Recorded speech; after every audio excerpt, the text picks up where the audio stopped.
guys, good morning guys. Okay. Nasa area naman tayo ng Pier 15. Tingnan nyo lang guys. Ganito lang karami ang mga sasakyan at tuwing umaga. Pero sa ngayon guys, wala naman traffic, ano lang, kahit mabagal ang daloy ng mga sasakyan ay tuloy-tuloy pa rin. Ayan o.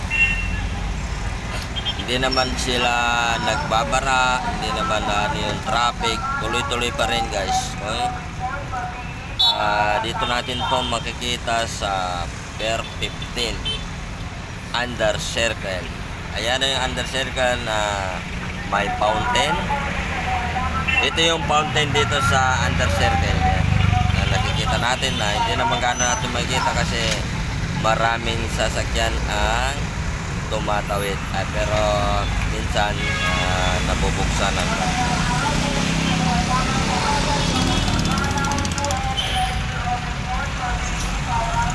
ayan o.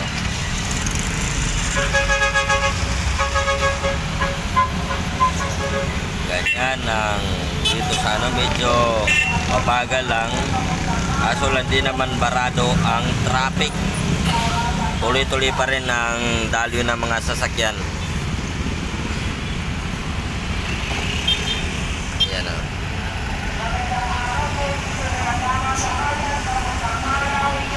Ayan. Pati mga container van nandito na. Ito yung ikutan yung mga tricycle papuntang Divisoria, papuntang Baseco. Ang mga jeep na naman ay papuntang Quiapo, papuntang LRT. Yung mga tuktok na yan, yan po yung papuntang LRT. Ito po yung mga container van ay diretso po ng Aros Boulevard, Pasay.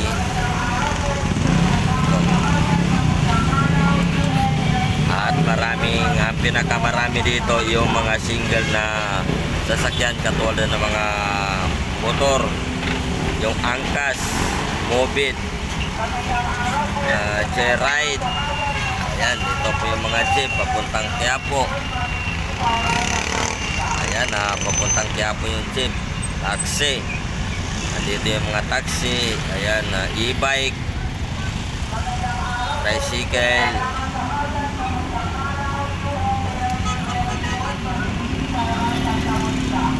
Ayan, ganyan na guys ang karami ng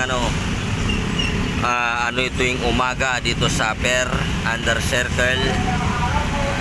Ito yung ating masisilayan at makikita ngayon tuwing umaga. Ganito na. Minsan kasi pag may trouble dyan, nagkakaroon po ng traffic.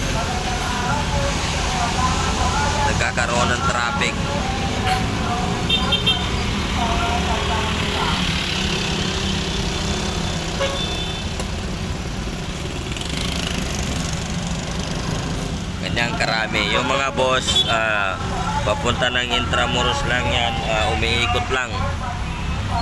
Pero papasok na yun, Intramuros.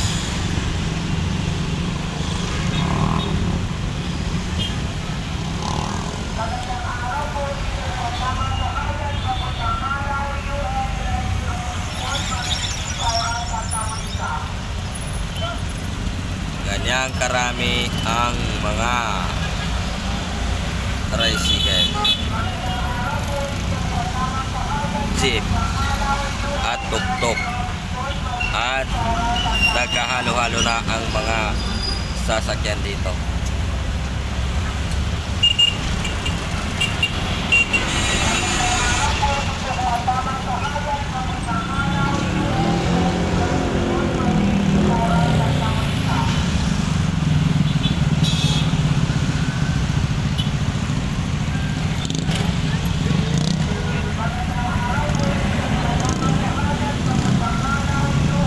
Ganito lang karami yan guys. So,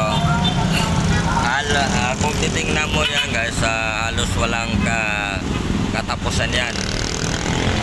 Yan kasi sa dami-dami ng sasakyan,